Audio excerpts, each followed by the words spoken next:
you have to be really conscious of your thoughts. And it's not just about shifting them. It's about really being present, because as he teaches us, most of the time we're just living in our past. We're thinking about who screwed us. We're thinking about the only reason that I'm at this point in my life is because all this shit happened. If it wasn't for that, I'd be so much further ahead, or whatever it is. We're always living backwards. And then we're always thinking about the future. Oh my God, I got to make sure I don't forget my appointment. I got to make sure I do this. I got to make sure I do that. I got to make sure So then what you're doing is you're projecting into your future just that. Where is the space to create your future? And so I grabbed this water bottle and I said, Kevin, I go, here's our energy reserves. This is Kelsey's energy reserve, friends. Okay? All the energy's in here. Where is she pouring it into? Is she pouring it into the past? Is she pouring any of it into the present? Not present, right? And I'm speaking of all of us. How are you going to create your future if you don't have that space? And your whole energy reserve is going into stress and everyone else. Hello, everybody. Welcome to Better Together. When you know better, you get better. That's our goal here every single day. It's what we try to do. It's what we do. It's what we do. It's what we do.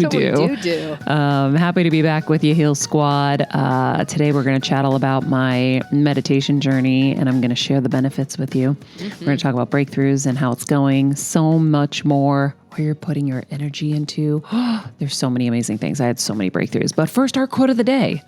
We've got to be able to practice a new state of being with our eyes open. So no condition, no external circumstance, no personal thing, no craving in the body, no wrong choice can pull us back to that old self.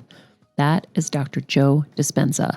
Friends, Dr. Joe Dispenza is changing my life, and he can change yours too.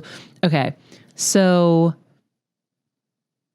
I've been doing the progressive course in anticipation of my meditation event, and I am blown away. First of all, like I told you guys recently, we're learning here every single day. Even if you're just listening to this show every day, and like us being a part of it, we're building new synaptic connections in our brain every day, which means we are ahead of the game. We are already doing healthy, amazing things, because learning is like a huge part of helping you propel into your future, right? So there's so much in this that I want to share with you, because it's even got Kevin's attention. And I thought, so I was first to Tony Robbins, and then eventually Kevin came around, and so he's a couple steps behind me in the journey. But even I see him kind of coming close when I'm watching the programs and listening, and then I hear him saying yes and things like that. So I'm like, ooh, it's even grabbing him. It's so exciting. I see a difference in my eyes, in my face. Like when I wake up in the morning, I'm happy with what I see in the mirror. Where sometimes I'll just pick out the flaws or the things that aren't going great. I feel like the brightness within is showing on the outside. Damn, that's so cool. I just noticed it in the last 2 days. And I was like, interesting. So, and I am still high-fiving myself. So thank you, Mel Robbins. And I'm still telling me, you got this, girl, every morning. But it's incredible, and it's not hard. Kevin was saying, I have ADD. It's so hard for me. And I said, but that's the problem. You have an undisciplined mind. So if your mind is so undisciplined, how are you going to create your new future? Because you're just doing the monotony of everything that you normally do. There's no space for anything new to come in, for any of those dreams to come true.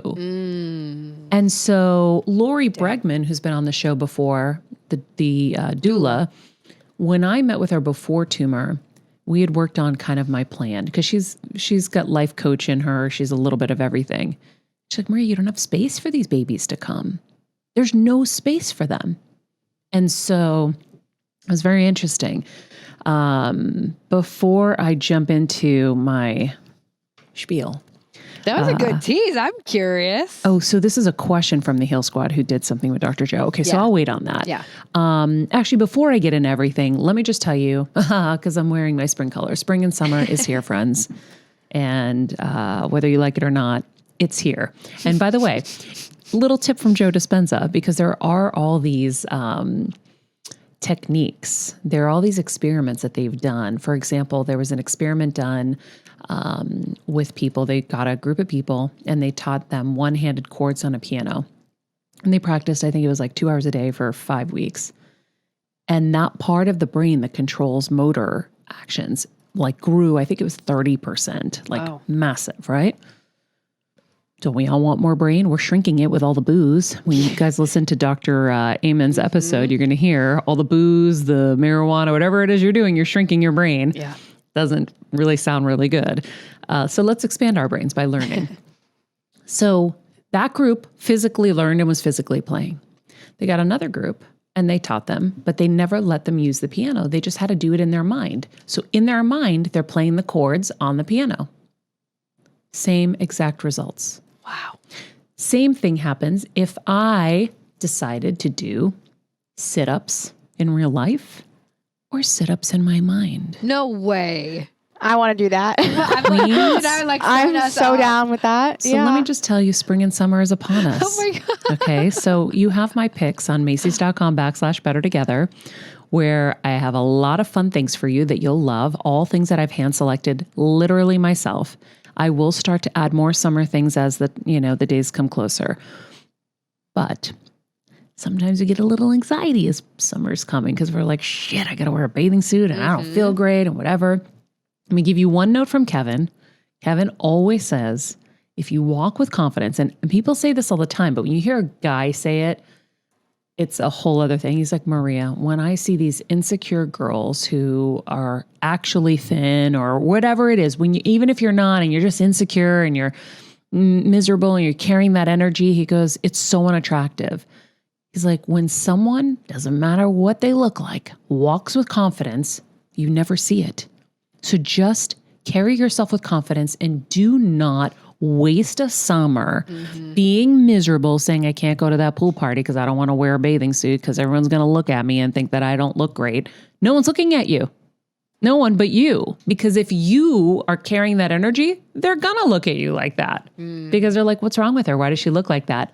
And it's really your facial expressions and your energy you're carrying. They're not physically saying, oh, you have cellulite there or whatever. So carry yourself with that confidence. And Dr. Amen taught us yesterday, remember, it was like at 18, we all think that everyone cares. By 40, we start to realize they don't. By 60, what did he say? It was like by at 40, we like stop caring. And at 60, we realized no one was even paying attention to us at all. Yeah. Well, so I think I'd like to think I'm in my early 40s and I still kind of care. Just being honest. Yeah.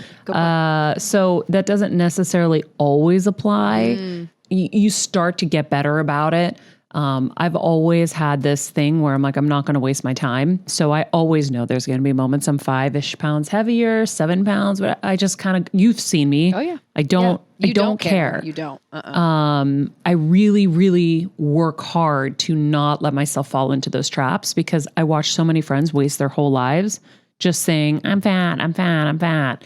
So, anyhow, but let's not waste our summer. Go get some hot little items from Macy's.com/BetterTogether. And thank you, friends, for wanting to support us because it does help us so much. It helps us keep the lights on. Of course, all of our Patreon members help us do that too. But I know a lot of you have been talking about how you actually go into the store. You want to figure out how to credit us. So we're working on that behind the scenes. And thank you for that. But you can actually do the sit-ups in your mind for the same amount of time you would do it in the gym. But you have to literally feel it. You have to feel the emotion of, oh my God, I want to quit. This is so hard. This is so hard. Stronger, more, pushing through. And the results are the same. That's so wild. So use your mind, friends. I can't think, first of all, there's a better place to use it, which is like to heal yourself and to create your new future than to get abs. But I think it's a great introductory to everyone where it's like, hey, there's a lot of us who are vain. Let's use the vanity moment and do the fake sit-ups because the brain doesn't know the difference. You're telling the brain you're doing the sit-ups. And so the body creates the biological stuff that makes it happen. That's so wild to me. It makes sense though. So, damn. I'm going to start doing virtual squats. I've been doing them. I was in bed the other morning and I was like, yeah, I do get some cellulite on my thighs. Let's work on that in bed while my eyes are closed. So I was doing like the leg lifts. I love it. And focusing on that area. And I was like adding more and more weight. Like I was adding like weighted things on my legs so that it was the heaviest it could be so that I could get the results super fast. Because when you work out, if you put more weight, you're going to get faster results. Yeah. And so anyway, I was doing Keep that. us posted. I did lat pull downs with 100-pound weights. Stop. That's amazing. But when I did it the first time, I actually physically did the motions and I pulled something in my back. So crazy. Oh my God. Yes, I have to go get adjusted. But whatever. Oh, no. Be careful, friends, with how much you virtually put on. But it's true. So Macy's.com/Better Together. Check out my pics there. In the meantime, let's talk Joe Dispenza. So I will give you a little introductory to a moment I had over the weekend with Kevin where I was like, Kevin, you've got to listen to this. And he was all in. So if you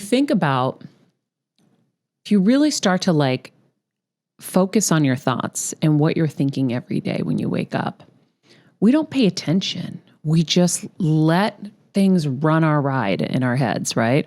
You wake up, you worry about, oh gosh, I wonder if my blood sugar is okay, or whatever it is you're worrying about. There's usually the worries. And then you get on your Instagram and you get on your Twitter. Now you're feeding yourself with all this negativity and, oh, why don't I have those shoes and whatever is going on. Then you get into the shower and you're getting ready and now you're thinking about, oh my God, I'm going to be late. I got to hurry. And then you got to get your food, but I don't have enough time to eat my food. And all right, I'll grab it. I'll throw it in the car and I'll all this stuff. Right. And so then you're thinking about your coworkers and are they plotting against me? And the boss, does she think I'm not working hard enough? And then, oh my God, I'm late and I'm always fucking late. And how do I not be late? And all these things are going through your head.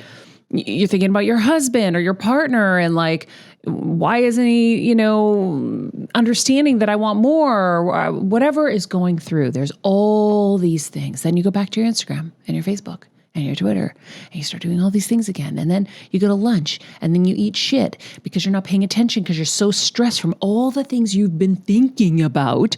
And now you're like, ooh, food is pleasure. Okay, let me give myself some pleasure because I deserve it because this was so shitty already and it's only 12 o'clock. And then you just keep running all these programs and you're doing all this stuff. So for me, in the meditation program, he said, pick an emotion that you think is like dominant that you want to get rid of. And obviously it doesn't mean like get rid of. And by the way, this is my interpretation of this. I am just learning, but I'm sharing some of these things that have been impactful for me. So for me, I was like, oh, it's fear. Fear of losing it all. Fear of getting sick. Fear of not being safe. Like inner and outer fear. There's so much fear. And it hit me, the thing. Oh my God, so all my energy constantly. Check the Ring, check the Citizen app. Oh my God, is the door locked? Okay.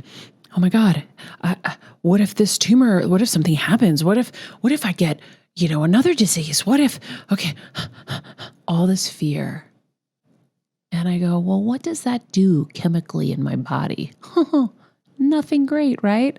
So what it's doing is it's raising all the alarms in the body so that you're in fight or flight. Well, it's no wonder there's an autoimmune condition going on, right? I'm in fight or flight. I really was in fight or flight my whole previous life. Okay. Well, what does that do? You're constantly stressing out your body. You're stressing out your brain. Now, if you're not breathing on top of it, now the brain's not getting any oxygen. Never was breathing before. And you're feeding your mind all these scary thoughts too. I sat there in the thing and I realized oh, that's what the tumor was. Fear. All of that manifested as this because that's where I was putting all my energy, right? So I thought to myself, okay, so if I release the fear, everything else releases too.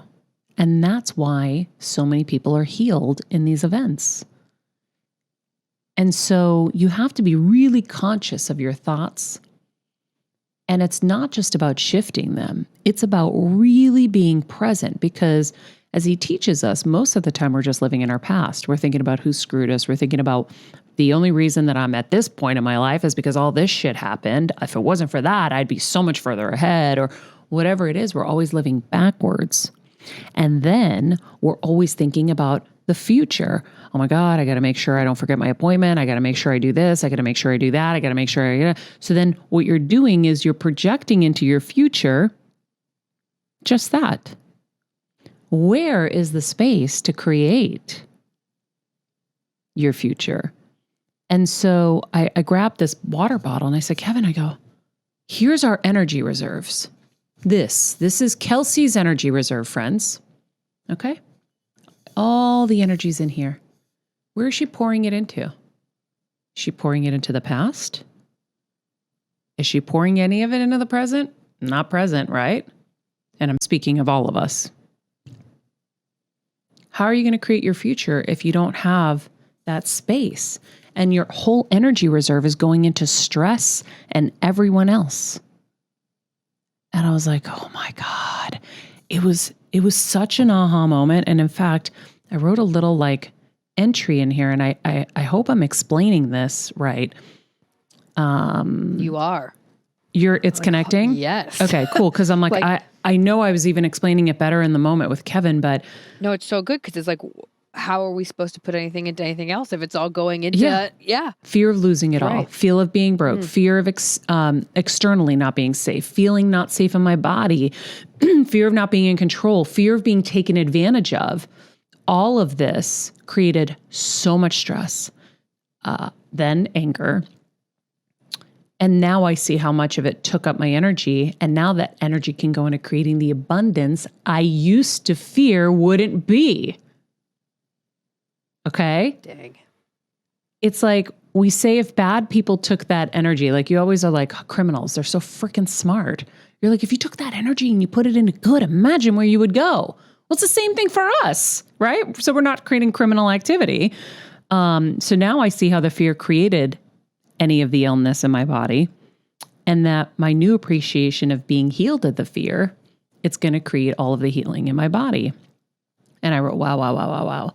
So let's start taking stock of where we're putting our thoughts and how we can get rid of some of that stuff. Like I looked at Kevin, I said, Kevin, if I was you, remove all social media. It gives you absolutely nothing. It only takes away from your life. If you haven't seen The Social Dilemma and been moved, remove it. If it's a business thing, I get it. I have no freaking choice. It is a business thing. But that's energy reserves you can now be taking and giving to yourself. So when I'm looking at someone's life and I say, okay, for example, when I would be really overwhelmed, I would make a chart. I would have a list to the left of everything I was doing and then what my goal was over to the right. And if I couldn't draw a straight line to my goal, it got cut. Like I remember at the time I wanted my own talk show and I was acting. So acting was on the list. I was like, this has got to get cut. I'm sorry. I don't have enough energy to do all of this. So whatever's not going to take me to my goal is gotta go. But it's the same thing with our thoughts and where our energy is going, not just, work-wise, just everything-wise, family, friends, all the people who, are sucking you dry. There's so much energy. There's only so much energy that you have.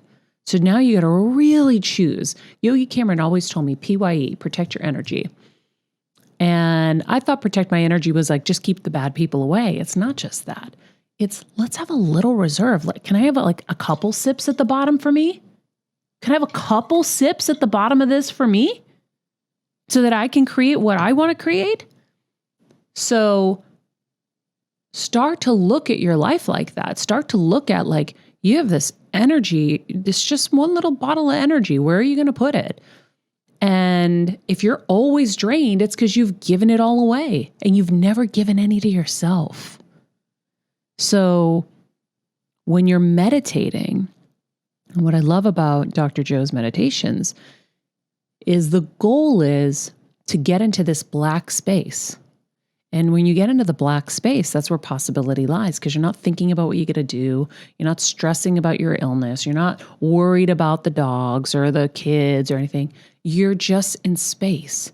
And when you do it right, you really kind of float out of your body a little bit and you don't even know you're in that room. You don't even know you're touching the chair anymore. And it's really trippy. And sometimes I freak myself out and I get scared and I'm like, yeah. And then sometimes I go. And then sometimes I don't. Like, it's a practice. You got to keep working on it.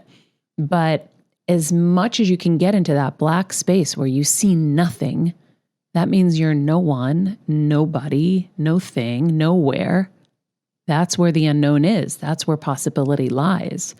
And that's where there's space. Now something can come in. And it's really powerful. And when you really look at, and he explains it so much better, like how much of our lives are in the past and how much we're letting emotions of the past dictate our future. So his morning digital meditation, I was doing it this morning again because I realized I want to incorporate another meditation in every day. So I really need to do either the morning one or the evening one. I do the afternoon one. It really helps me kind of catch my breath in the day and recharge because it's, life is a lot. But the morning meditation, you're envisioning what you specifically want. And when you're putting it out, so there's a field, right? Quantum physics. So we're usually drawing from the field and we're collapsing it in. But when you are putting out the things that you want, you're expanding it, right? And so I'll put out all the things that I want into the field. I'll envision it. You feel the emotion. So there's like we talk about with Esther Hicks, the desire and the belief, where he talks about the intent and the emotion behind the intent so that you feel it. It's like when I say do the crunches, you got to feel like you're really doing the crunches for it to work. That's the only way it's going to work. So it's a nice practice actually to start to learn how to train your brain to think like that, because you're going to have to marry emotion to your desire. So if I want to, whatever. If I want to host the Oprah Show someday, I don't know, I'm trying to come up with an example. I have to feel myself in her chair. I have to feel, she doesn't have a show anymore, so that's why I'm picking her, because otherwise it's just a weird thing. You have to feel yourself in that chair. You have to feel yourself doing it. You have to feel all of the emotions, the gratitude for being healed of your cancer. You have to feel the doctor coming in the room and telling you you're cured and saying, I don't know how this happened, but it happened. You're putting that out into the field. And if you do it, it's out there. It will come and you won't even have to try.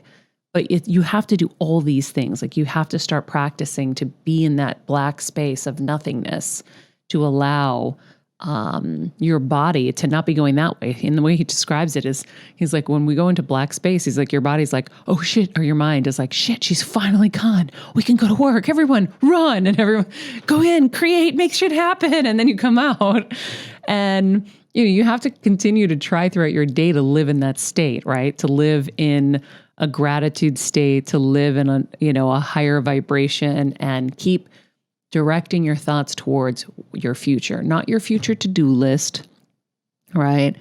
Your future. I envision my babies in my arms and us having a really fun life and getting to do the things I didn't get to do when I grew up through them and enjoy it. And I feel all of that. And that's the way to start creating your future. And I realized when I was younger, some people call it visualization, which is what I used to call it too, and dream boards and manifestations and all of that. But it's like, if you can feel the things that you want, it's like they already happened and then they do happen. So there's no reason from where I came from right? My parents were janitors. They didn't speak English. We did not have money for me to be where I'm at today. By the way, yes, there's always the rags to riches stories, fine. But I was dreaming from a young age very vividly of all the things I wanted. I used to say, I'm going to have a house. It's going to be as big as the White House. It's going to have columns like the White House, and you're going to need intercoms to hear each other because it's so big. And at like 15, I'm in the Porsche dealership and the guy's making fun of me. And I'm like, I'm going to have one of these someday. Everything I envisioned and I felt myself in them. And then they happened, right? So we have power to do so much. We just don't ever stop to do it. And we don't have the training and we don't know how. But there are so many tools out there. I was never an online course kind of person. Well, I didn't think I was. And when we did the Tony Robbins thing 2 summers ago, I was like, oh, this is great. But that's because when you go to the Tony Robbins seminar in person, it's like a lot. It's amazing. You got to do it. But after so many, I was like, I don't know if I have the energy again. Like, this is kind of nice. And so doing it online for business mastery, I think was so cool. And doing it at your leisure. But now I'm really into this because I'm like, wait, why am I filling my days with watching so much, TV at night when I could be learning more and growing my brain and creating new synaptic connections and having a healthier brain because I'm learning every day, right? Why don't I do more of that? Why am I filling my brain with Twitter news? Why do I need to see all of that? Is it changing my life? No, it's only hurting me. So I'm going to really be intentional about where I'm putting my little energy reserves because I want my bomb-ass future, right? And if I don't do that, it's not going to happen. And Santa isn't showing up to give it to me either. So, boom. Yeah. Boom. That was so good. I think a couple things I wrote down. One, it's getting over the self-doubt a lot, I think. It's like you were so free and open, like you're saying at a young age. You were like, I'm going to have the White House. I'm going to have this. And I think that like, I was sitting here thinking, why don't I think that way? And I think whether or not I know it, it's like so many of us let self-doubt creep in and we let that take over. So it's like, we're not able to dream or to do this or think we deserve that because we're like, no, I don't deserve that. So that was one thing I thought. And I was like, damn, we got to get over that. But we all deserve it. By the way, right. I'm having to, in these meditations, remind myself that I deserve all of this because I think when my parents were living with us for so long, my dad was like, Maria, you people, you work too much. How much is enough? And like, he started drilling these different programs into me where I started he didn't do this on purpose. He meant it. He felt bad for us because he saw us working like crazy. But I started to realize, I'm asking for too much. Oh, okay, I'm bad. I don't deserve anymore. Like, I should just be happy with what I have. If I have more, don't you think I'm going to give more? Yep. Mm-hmm. Mm-hmm. It's just my nature. Yeah. Right? So why would I stop myself from having more? And by the way, we're here to have the most amazing life we can have. Mm-hmm. Why wouldn't you embrace it? But I'm having to tell myself the same thing in my meditations. Good to hear, yeah. But it's reinforcement, guys. Mm-hmm. Like, this is the work that we have to do in order to have, right? Absolutely. So go ahead. I love that. So, okay, my other thing I wrote down too was I think, and this, I don't know if I'm speaking for a lot of people, but I know for me, getting to the place of where you're excited versus overwhelmed about learning more. Like, you get to that point at night where you're like, oh, I'm so excited to, make new things in my brain and learn and this and that and float and blah, blah, blah. Where like I'm still in that place, I think sometimes where I'm like, oh, I'm overwhelmed. So I just want to get on my phone and numb.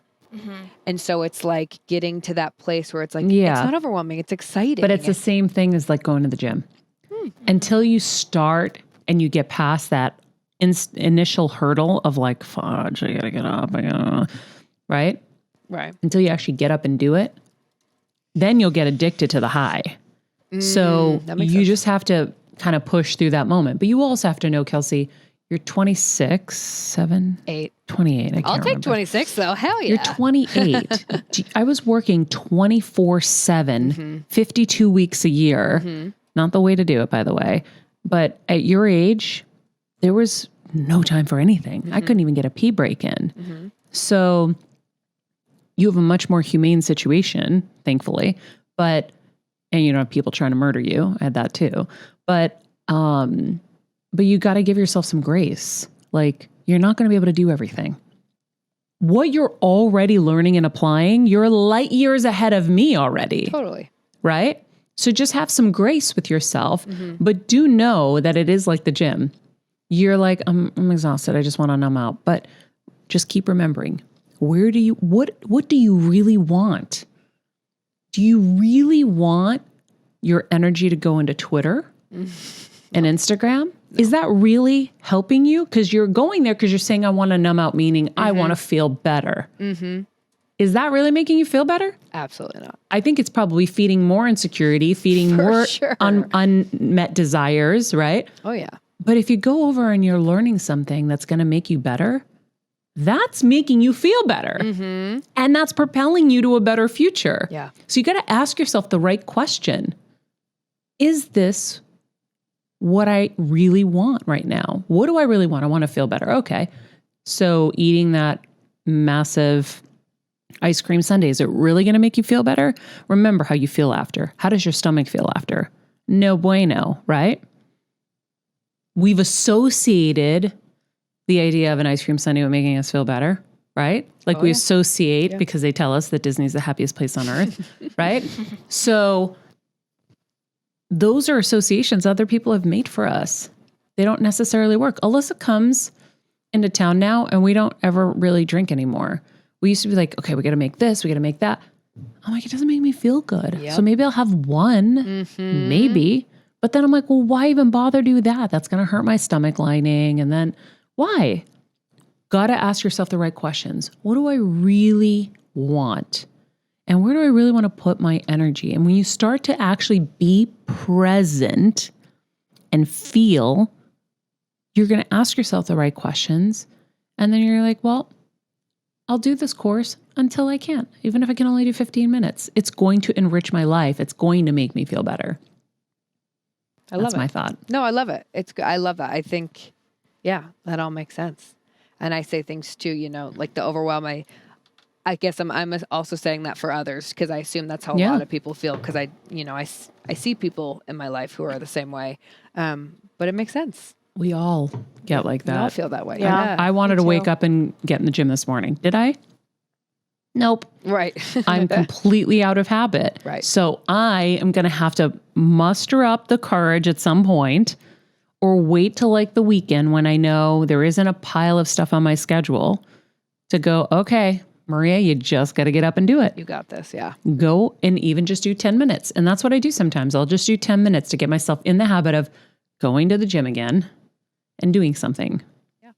Yeah. I love that. So cool. I love that we're getting to like learn through all of this. Yeah. It's exciting to watch you.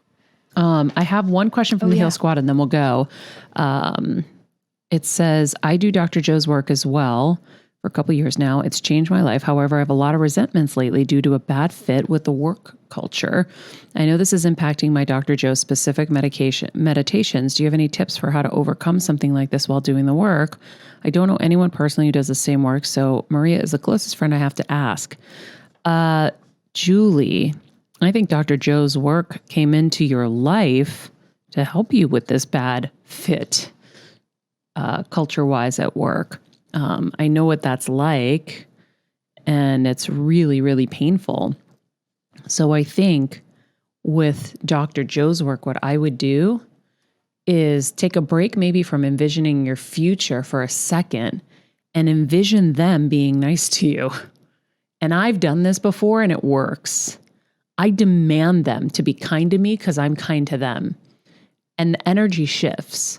Mm-hmm. So give yourself a couple of days where you shift your meditations into when he says, think of, something that you want in your life and you want a better culture at work, and see if you can Mr. Miyagi them into being nicer to you. And then If not, as we always say, keep doing the work, and with him, keep envisioning where you want to be. Now, it might not be a specific place because you might be thinking, I want to be at Google, and who knows, Google might not be a good culture fit for you either. So envision the feeling of being in a cultured work where it feels good to you. What does that look like? And keep putting that transmitter out into the field and let it give it to you, rather than allowing them to collapse you and make you small, right? You have been working on this for years now, it says here. So you know how to go into that black space and how to, emit into the field the things that you want. So emit them being nicer to you and it being better to you until you can find the place that you want to be in. And you can alternate. It could be nice to me. I want this kind of work culture. Be nice to me. I want this kind of work culture. Maybe you'll get all of them to shift because we do have that power too. But that's exactly what I would do. I wish I had this before some of my toxic work environments. Yeah. And you're going to have those days where they've beaten you up so much, you just are going to be in the fetal position crying. I know. But pick yourself up the next day and start the morning with a meditation where you're envisioning that. That would be my best advice. It's hard. It really is. But that's all we have for you today, friends. In the meantime, if you haven't checked out mariamenounos.com, we have these amazing blogs there that are not just lifestyle. We do have the life hacks blogs that are the breakdowns of these episodes with all the aha moments that are really, really helpful. And if you guys have any constructive criticism, by the way, share it with us and let us know what you want more of. But we have a new blog out right now about my go-to hair tool that gives me my salon blowout, but from the comfort of my home. And it's my favorite thing. Everybody I've turned on to this has flipped out and couldn't believe that this was possible with their hair, including Violetta, who's with us. And I said to her, I go, I'm so glad I can give you this gift because my mom was so miserable with her hair all the time. And if she had this, her life would have been so much better. And it's like $39 or something stupid. So friends, check it out. The shop page is updated. You can check it out and see what you like on there. Everything on there is not sponsored. It is all stuff that I personally love that I'm sharing with you as if you were in my bathroom and in my cabinets. And if you are a Patreon member, first of all, I want to thank you so much for supporting us and helping us because you do help us keep the lights on here. And we really appreciate the love and support that you give. And you guys are like extended family. Like we're so grateful to all of you. Our heal events are epic. If you have not joined, you should consider investing in yourself. These healers that come in or these experts that come in don't do these very much at all, some of them. So you get incredible access for a very small number. I think it was like $10 you get into the heal events and the ad-free shows. At the $20 tier, you're literally family. And I send you stuff from my closet. I got a couple people piled up that I have to go and do my new gifting to. So thank you, friends. Love you. Have an amazing day. Remember where you're putting all your energy into. And if you're listening to this on YouTube, leave us a comment below and let us know what you thought and maybe what you're going to adjust moving forward. Be nice people, make good choices, and be present.